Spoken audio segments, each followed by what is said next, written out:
আসসালামু আলাইকুম ওরহমতুল্লাহ। সম্মানিত দর্শক এবং শ্রোতা মণ্ডলী, দীর্ঘ বেশ কিছুদিন হয়ে গেল লাইভের বিরতি চলতেছে। একটু সমস্যার কারণে লাইভে আসতে পারিনি। সংক্ষিপ্ত কথা হলো, গত রবিবার বিকাল 3:30টার দিকে আমার নিজের আপন ছোট বোনের বাচ্চা হয়েছে। হওয়ার পরে অসুস্থ ছিল এবং তাকে নিয়ে এই কদিন হাসপাতালে ছিলাম। আইসিইউতে বাচ্চাকে ভর্তি করা হয়েছে। এখনো পর্যন্ত পরিপূর্ণ সুস্থ হয়নি। আজকে অক্সিজেন খোলা হয়েছে। তা আপনাদের সকলের কাছে বাচ্চাটার সুস্থতার জন্য দোয়া চাই। এই কারণে আমি আমার নিয়মিত লাইভটা করতে পারিনি।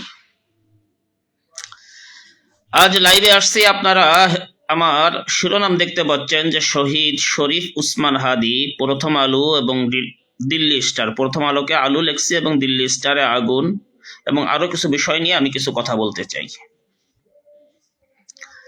সর্বপ্রথম কথা হলো যে শহীদ শরীফ উসমান হাদি, তাকে ভারত মারল কেন?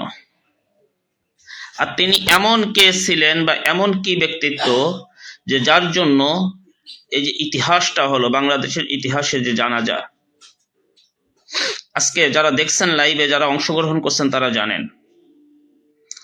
শুধু জানা এক কথায় বলতে গেলে চলে, তার আহত হওয়ার থেকে নিয়ে তার মৃত্যু পর্যন্ত, তার দাফন পর্যন্ত, এমনকি দাফনের পরে এখনো পর্যন্ত আমার জানা মতে অল পৃথিবীতে অনলি 1% ব্যক্তিত্ব শহীদ উসমান হাদি, নিকট অতীতের থেকে নিয়ে এখনো পর্যন্ত, এবং যারা বিদ্যমান আছে তাদের ভিতরে আর কেউ এমন আছেন কিনা আমার জানা নাই, যে যার মৃত্যুতে সর্বস্তরের লোক,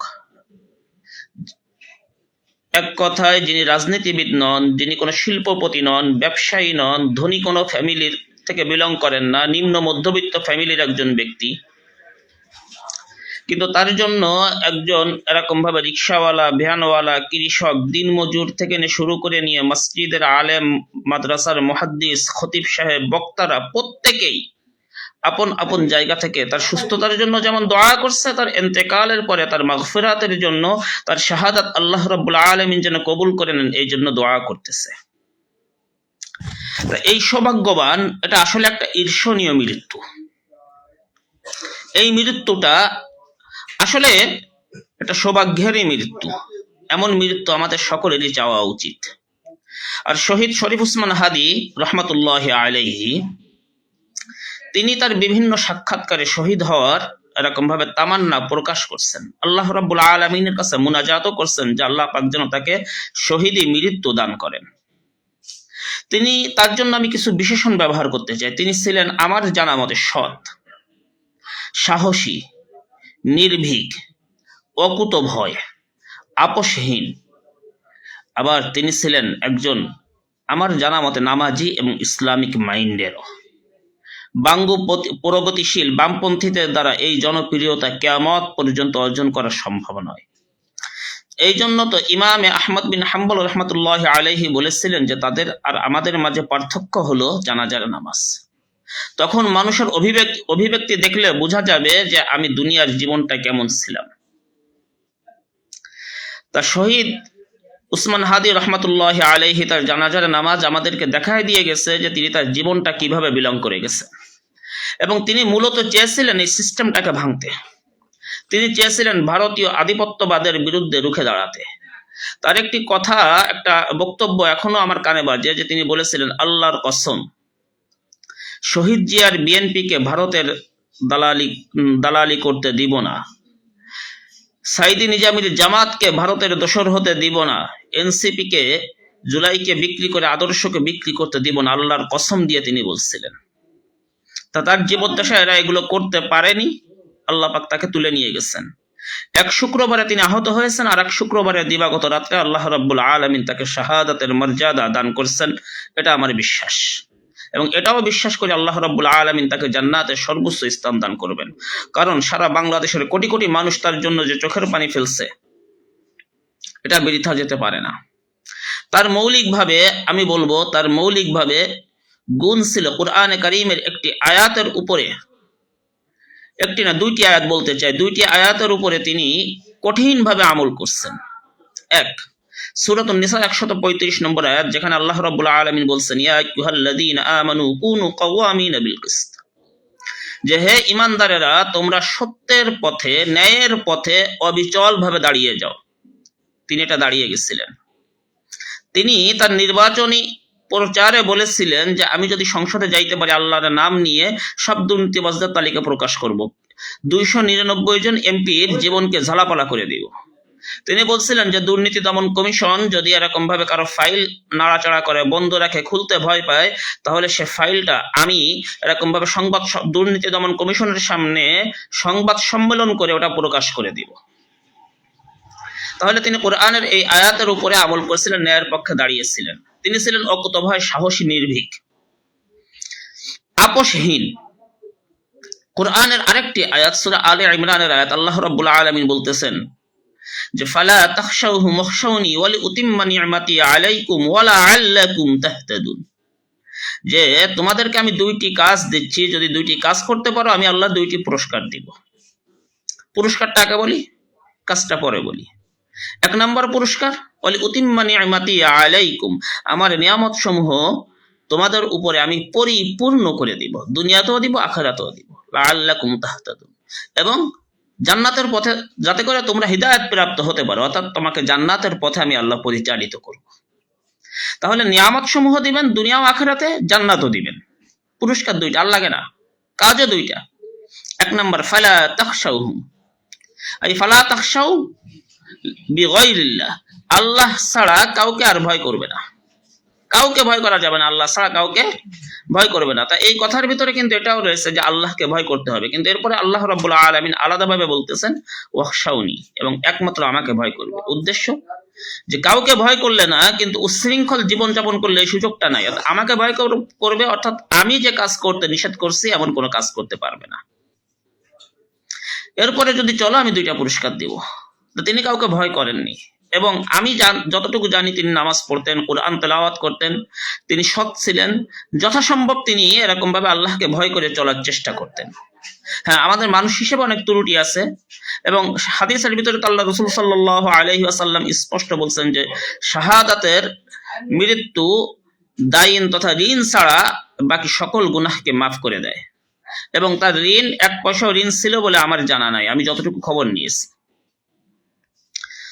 এরপরে আল্লাহ রাসূল সাল্লাল্লাহু আলাইহি ওয়াসাল্লাম অন্য হাদিসে বলেছেন, আফজালু জিহাদিন কালিমাতু হাক্কিন ইনদা সুলতানিল জাইর, যে ব্যক্তি এরকম ভাবে জালিম বাদশার সামনে হক কথা বলবে, এটা হলো সবথেকে বড় জিহাদ। তা তিনি এই হক কথা বলতে ভারতের আধিপত্যবাদের বিরুদ্ধে একটুও তার বুক কখনো কাঁপেনি। তিনি একনিষ্ঠভাবে এই জিনিসগুলো বলে গিয়েছেন। আর আজ দেখেন, তাকে হত্যা করছে কে? ছাত্রলীগের এক গুন্ডা, এক অমানুষ, মানুষরূপী অমানুষ। আমি এর আগে একটা ছোট্ট একটা রিলসে বলেছিলাম যে আওয়ামী লীগ একটা স্বতন্ত্র ধর্মের নাম। এটা কোনো রাজনৈতিক মতবাদ নয়, কেননা ইসলাম ধর্মে যেমন আল্লাহ রসুলকে কেউ যদি গালি দেয় তার বেঁচে থাকার কোনো অধিকার নেই, ইসলাম ধর্মে যেমন ভাবে আল্লাহ রসুলকে গালি দিলে তার বেঁচে থাকার যেমন ভাবে কোনো অধিকার নেই, আওয়ামী ধর্মে তাদের খোদা তথা ভারতের যখন যে রাষ্ট্র ক্ষমতায় থাকবে তাকে গালি দিলে, বা আওয়ামী ধর্মের শেষ নবী শেখ হাসিনাকে গালি দিলে তার বেঁচে থাকার অধিকার নেই। শহীদ আবরার ফাহাদ থেকে শুরু করে শহীদ উসমান বিন হাদি রহমাতুল্লাহ আলাইহি যার উপমা। ইসলাম ধর্মে যেমন কোরআনের কোনো বিকল্প নাই, আওয়ামী ধর্মে ৭২-এর সংবিধানের কোনো বিকল্প নাই। ইসলাম ধর্মে যেমন জাতির পিতা হযরত ইব্রাহিম আলাইহিস সালাম, ওদের ধর্মে জাতির পিতা বঙ্গ স্বৈরাচার শেষ মুজিব। আর কি বলবো।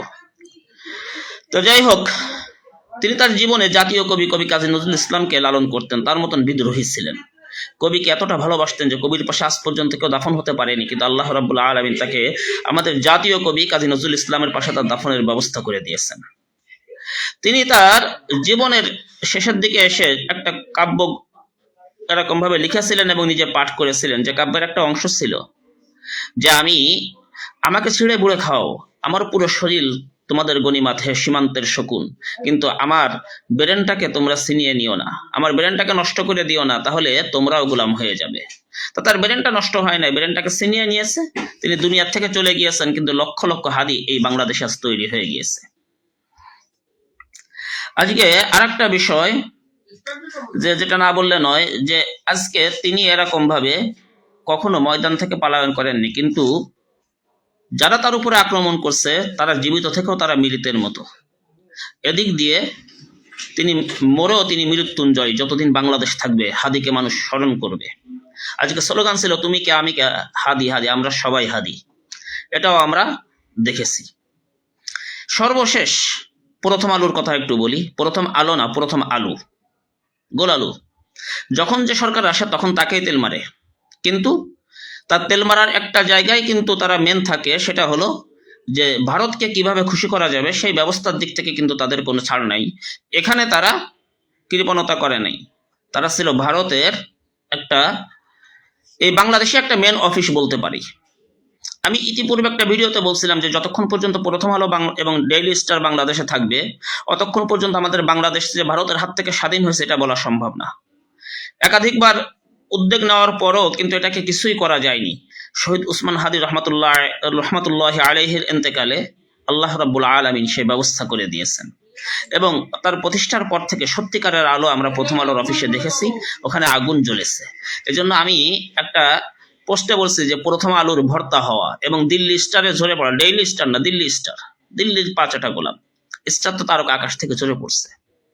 তাদের প্রকাশনা আপাতত বন্ধ আছে। দোয়া করি আল্লাহ রাব্বুল আলামিন যেন কিয়ামত পর্যন্ত তাদেরকে আর প্রকাশিত না হওয়ার তৌফিক দান করেন। পাশাপাশি আমার দেশ পত্রিকায় একটা সংবাদ দেখলাম যে বাংলাদেশের 50 জন ভারত বিদ্বেষী ব্যক্তি উচ্চ ঝুঁকিতে আছে। এদের নিরাপত্তার দায়িত্ব রাষ্ট্র এদের নিরাপত্তার ব্যবস্থা করবে, এটা রাষ্ট্রের কাছে আমি আশা করি। এবং আজকে প্রধান উপদেষ্টা তার লাশকে সামনে রেখে, শহীদ উসমান হাদির লাশকে সামনে রেখে বলেছেন যে আমরা তোমার কাছে ওয়াদাবদ্ধ হতে আসছি। তিনি ওখানে ওয়াদাবদ্ধ হয়েছেন শহীদ উসমান হাদির লাশকে সামনে রেখে। তিনি তার ওয়াদাকে রক্ষা করবেন, তার কাছে আমরা এই আশাটা করতেই পারি। এবং তিনি যদি তার ওয়াদাকে রক্ষা করতে পারেন তাহলে শহীদ উসমান হাদি রহমতুল্লাহ আলাইহির মতো ডক্টর ইউনুস তিনিও এই জাতির কাছে একজন অমর হয়ে থেকে যাবেন। আর আমি এই সরকারের কাছে বিশেষভাবে একটু দাবি জানাইতে চাই, আগেও একাধিক ভিডিওতে বলছি, আজও বলতেছি, আল্লাহর রাস্তে ভারতের সাথে যাবতীয় সম্পর্ক ছিন্ন করেন। ভারতীয় দূতাবাস বাংলাদেশ থেকে বের করে দেন, ভারতীয়দের ওয়ার্ক পারমিট বাতিল করেন, যেখানে যেখানে ভারতীয়রা কর্মরত আছে এদেরকে নির্ধারিত একটা সময় দেন এই দেশ থেকে বের হয়ে যাওয়ার জন্য। এরপরে যদি বের না হয় তাদেরকে গ্রেফতার করেন, এবং সকল মৃত্যুদণ্ডের ক্ষেত্রে শরিয়াতের বিধান কিসাস চালু করেন। গণতান্ত্রিক বিধানে আমাদের মুক্তি নাই, এটাই হলো বাস্তব কথা। এই ব্যবস্থাগুলো গ্রহণ করেন, আপনিও অমর হয়ে থাকবেন মাননীয় প্রধান উপদেষ্টা। আর সর্বশেষ আমার জাতিকে উদ্দেশ্য করে বলে, ওয়ালা তাকুলু লিমান ইয়ুকতালু ফি সাবিলিল্লাহি আমওয়াত বাল আহইয়া, যে যারা আল্লাহর রাস্তায় মৃত্যুবরণ করে তাদেরকে তোমরা মৃত বলো না, বরং তারা জীবিত ইনদা রাব্বিহিম, তাদের রবের নিকটে, ওয়ালাকিন লা তাশউরুন, কিন্তু তোমরা এটা উপলব্ধি করতে পারো না। আমরা উপলব্ধি করতে পারি না, কিন্তু তারা আসলে তার রবের নিকটে জীবিত আছেন। এতটুকু কথা বলে আমি আমার কথাকে শেষ করতেছি। আর এই যে দেখেন, শহীদ হাদির মতো আমরাও বলি, কিন্তু আল্লাহ রাব্বুল আলামিন সবাইকে কবুল করেন না।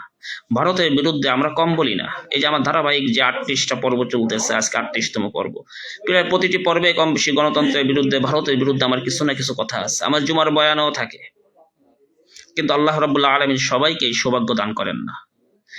এই জন্য শুরুতে বলছি ঈর্ষণীয় মৃত্যু, এমন মৃত্যু আমাদের কাম্য, এমন মৃত্যু মালিকের কাছে চাই যে মৃত্যুতে মালিকের কাছে আমি হাসতে হাসতে যাইতে পারবো, যে মৃত্যুর পরে আমার দুনিয়ার জীবনের কোনো গুনাহের আর হিসাব দেওয়া লাগবে না। মালিক যেন এমন শাহাদাতের মৃত্যু আমাদেরকে নসিব করেন, আমিন। আসসালামু আলাইকুম ওয়া রাহমাতুল্লাহ।